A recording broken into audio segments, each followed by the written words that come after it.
गोदावरी नदीच्या पुराच्या पाण्यात 3 तरुण वाहून चालले होते, पण तेवढ्यात एका 70 वर्षाच्या म्हातारीनं केलं असं काही की ज्यामुळं संपूर्ण देशातून या आजीचं कौतुक होत आहे. दक्षिणेची गंगा म्हणून ओळखल्या जाणाऱ्या गोदावरी नदीला अचानक महापूर आला होता. पाण्याचा जीवघेणा वेग इतका भयानक होता की शेतातील मोटर काढायला गेलेले 3 तरुण पाण्यात उतरताच पाण्याचा प्रचंड महापूर आला आणि ते वेगात गटांगळ्या खाऊ लागले. आजूबाजूला कुणीच नव्हतं. आवाज दिला, कोणालाच ऐकू जात नव्हता. पण तेवढ्यात तिथं शेळ्या चारायला आलेली एक आजी झाडाखाली बसलेली होती. तिनं लांब अंतराहून या तरुणांचा जीवघेणा संघर्ष पाहिला. ती धावत किनाऱ्यावर आली, पण तिच्याकडे ना कुठलं लाईफ जॅकेट, ना कुठली दोरी, ना कुठलं लाकूड होतं. आणि सगळ्यात म्हणजे तिला पोहता येत नव्हतं. ना तिच्याकडे पाण्यात जाण्या इतकी ताकद होती. पण तरीही या 70 वर्षाच्या आजीनं किनाऱ्यावर उभं राहून असं डोकं चालवलं की त्यामुळे ते 3 तरुण तर वाचलेच, पण अख्ख्या देशात या आजीचा डंका वाजलाय. नेमकं काय डोकं चालवलं त्या 70 वर्षाच्या आजीनं? हातात कुठलीही वस्तू नसताना किनाऱ्यावरून त्या महिलेनं असा काय चमत्कार केला की ज्यामुळे ते तरुण वाचले? चला जाणून घेऊया या काळजाचा ठोका चुकवणाऱ्या संपूर्ण घटनेचा सविस्तर रिपोर्ट. अहिल्यानगर जिल्ह्यातील कोपरगाव तालुक्यातील मंजूरगावच्या परिसरात त्या दिवशीची दुपार अत्यंत शांत होती. अखेर गोदावरी नदीला पूर आलेला होता. पावसाचं प्रमाण अचानक वाढलं होतं, पण कोणालाच कल्पना नव्हती की एक थरार सगळ्या देशात व्हायरल होणार होता.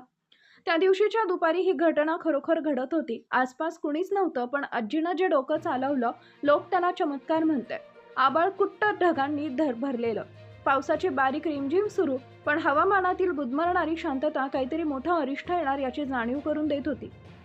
धारणा धरण जे नाशिक क्षेत्रामध्ये येतं, त्याच धरणामधून एक विसर्ग सोडण्यात आला.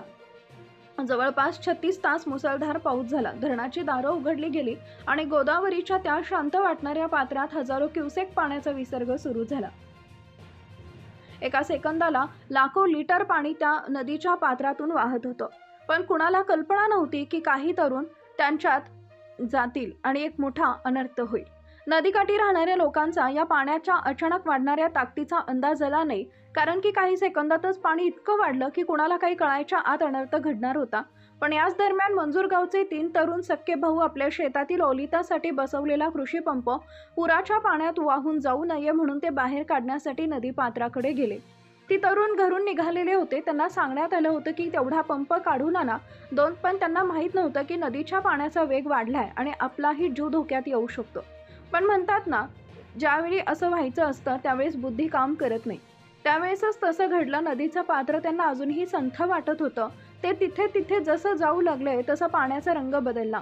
गढूळ पाणी वेगानं फिरू लागलं होतं. पण या तिघांच्या मनात एकच विचार होता की 5 मिनिटात पंप काढून वर आणूया आणि माघारी फिरूया.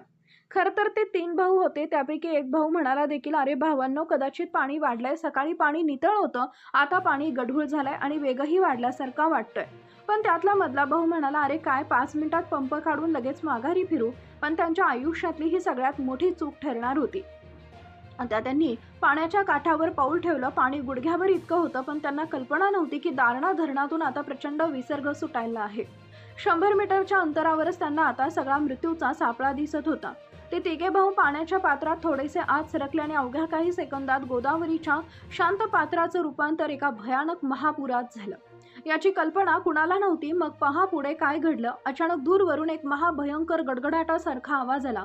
खरं तर त्यांनी मोटारच्या पाईपला धरलं होतं. एक भाऊ आतमध्ये गेला होता, दुसरा भाऊ त्याला मदत करण्यासाठी हळूहळू किनाऱ्यामधून सरकत होता. आणि आता तो महाभयानक क्षण येणार होता की ज्यावेळेस त्यांचं पाय जमिनीवरून आत पाण्याच्या वर तरंगायला दिसणार होते.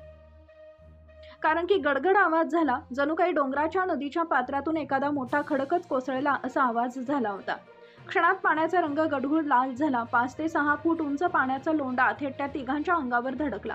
तिन्ही भावांच्या पायाखालची माती आणि खडी एका क्षणात वाहून गेली. पाण्याचा वेग इतका अकराळ विक्राळ होता की अवघ्या काही सेकंदात पाणी गुडघ्यापासून थेट छातीपर्यंत आलं. कृषी पंपाचं वजन आणि पाण्याचा प्रचंड दाब यामुळे तिघांचे पाय जमिनीवर ठरेनासे झाले.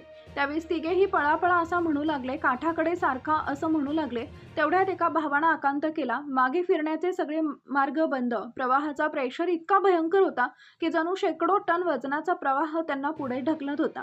आता मोटार त्यांनी हातात पॅक धरली होती, पण आता ते त्यांना सोडण्याशिवाय गत्यंतर नव्हतं. छातीत श्वास रोखून ते पाण्याच्या वेगात लढा देत होते. पण निसर्गाच्या ताकदीपुढं मानवी ताकद अपुरी पडते. अवघ्या 5 मिनिटात ते तिघे भाऊ आता किनाऱ्यापासून हळूहळू सरकत गोदावरीच्या मध्यप्रवाहात खेचले गेले आणि वाहू लागले. आता विषय संपला होता.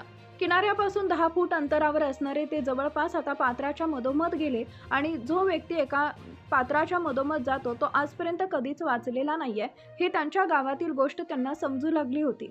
वाचवा, कुणीतरी वाचवा, या तिन्ही भावांच्या किंकाळ्या त्या पावसाच्या आणि प्रचंड गडगडात विलीन होत होत्या. पाण्याचा प्रवाह 50 ते 100 मीटर वेगानं त्यांना पुढे घेऊन जात होता. कधी त्या एका भावाचं डोकं वर यायचं, तर कधी पाय यायचा, तर कधी पाणी पोटात जात होतं. गढूळ पाण्यामुळे डोळे जळजळत होते.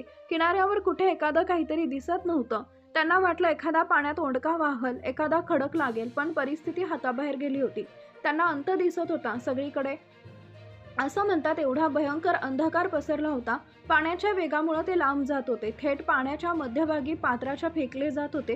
तिथं पाण्याचा भोवरा तयार झाला आणि एक भाऊ पाण्याच्या भोवऱ्यात अडकला, तर दुसरीकडे दुसरा जाण्याचा प्रयत्न करत होता. बाजूला अजूला परिसर निर्जन होता. आता हे सगळं करणं म्हणजे स्वतःहूनच आपला जीव देण्यासारखी गंमत होती. सगळ्या आशा संपलेल्या. तरुण पोरं आता डोळ्यासमोर त्यांची आता सगळा अंत दिसत होता. तेवढ्यात नदी काठच्या झाडीतून एक सावली बाहेर आली. त्या सावलीनं ते दृश्य पाहिलं आणि ज्यानं संपूर्ण महाराष्ट्राच्या काळजाचा ठोका चुकवला.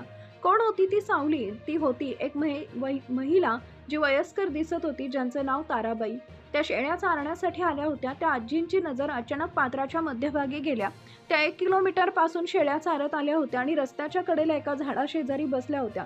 त्यांनी पाहिलं की खरं कोणीतरी नदीमध्ये हालचाल करतंय, म्हणून त्या धावत पळत आल्या. वाचवा असा क्षीण आवाज त्यांच्या कानावर पडला.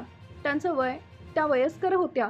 त्यांच्या पायाखालची जमीन सरकली. 25 ते 30 वर्षाची 3 पोरं पाण्याच्या अकराळ विक्राळ पात्रात बुडत होती, गटांगळ्या खात होती. आजीनं क्षणाचाही विचार न करता पात्राच्या दिशेने धाव घेतली. त्या काठावर आल्या, पण काठावर आल्यानं आजीच्या डोक्यावर आभाळ कोसळलं की कारण वाचवण्यासाठी तिथं काहीच नव्हतं. ना एखादी लांबुडी, ना लाकूड, ना कुठला रेस्क्यू टीमचा माणूस. आणि सगळ्यात महत्त्वाचं म्हणजे या आजीला ना पोहता येत होतं, ना तिच्या अंगात ताकद होती. पाण्याचा वेग इतका प्रचंड होता की आजीचा जीव खालीवर होऊ लागला. डोळ्यात अश्रू वाहू लागले. देवा, माझ्यासमोर ही पोरं जाणार का? त्या 70 वर्षाच्या आजीचं काळीज तुटत होतं, पण प्रत्येक सेकंदाला ती मुलं पाण्याखाली जात होती.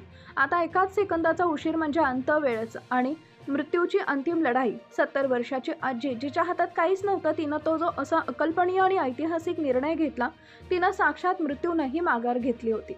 तो निर्णय ती आजी नेमकं काय करणार होती? त्या 70 वर्षाच्या आजीनं नेमकं असं काय केलं की ज्यामुळे अक्षरशः सगळ्यांनाच आश्चर्याचा धक्का बसला. लोक याला चमत्कार म्हणू लागले, तर ती 70 वर्षाची आजी, तिच्या लक्षात आलं आपल्याकडे ना कुठली काठी आहे, ना लाकूड आहे, ना जॅकेट, ना पाहू शकतो.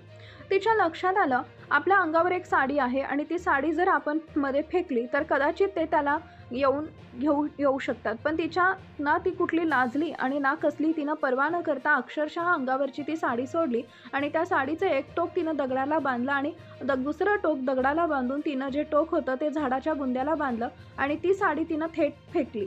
अक्षरशः त्या तिन्हीपैकी दोघा भावांनी तो पदर धरला आणि अक्षरशः ते बाहेर आले. या म्हातारीनं स्वतःच्या संपूर्ण ताकदीनं, जीवानं त्या साडीच्या साह्यानं दोघांना किनाऱ्यावर आणलं. खरं तर तिसऱ्या भावाला वाचवता आलं नाही, पण अंगावरची साडी सोडून 2 लोकांना या दाढेतून तिनं खेचून आणणाऱ्या या आजीचं शौर्य आज इतिहासातल्या हिरकणीपेक्षा कमी नाही. या धाडसाबद्दल तुम्हाला काय वाटतं नक्की कमेंटमध्ये कळवा. चॅनलवरती नवीन असाल तर सबस्क्राईब करा. धन्यवाद.